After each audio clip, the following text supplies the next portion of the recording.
why don't I just show you? I'll show you the main game valence. Okay. This will be a little demo. So what you're trying to do is you're trying to build these molecules to win points. All right. So salt's worth 1 point. Carbon dioxide's worth 3. If you get 10 points, you win the game. So players build these molecules with the element cards that they have in their hand.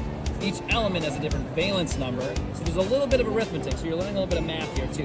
You're trying to make those numbers add up to 0, because sodium has 1 valence electron it needs to get rid of, hydrogen has 1, and oxygen needs 2. So those numbers add up to 0, which means it makes one of those molecules, and you know which one it made by looking at the colors. So this one's gray, blue, and yellow, and so then a player just needs to match those colors here. Okay, gray, blue, and yellow. I made a base, so this player's got 4 points. But then their opponent, on their turn,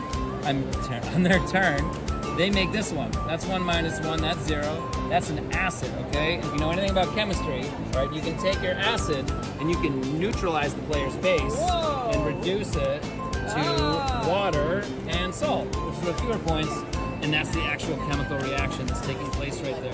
So you're building stuff, you're attacking your opponents, but you know, like you're forming molecules, you're doing chemical reactions, and you know, like you're doing it maybe 5 or 6 times in a game. So it's reinforcing itself, but it never feels rote because you're invested in it. It's a game. Like someone's attacking you, you're attacking them. Like, you know, but at the end of the game, you ask people like, oh, what are the products of an acid-base reaction? They're going to say, oh, it's water and salt. So it's a fun way to learn some stuff that, like I said, a lot of people can find intimidating.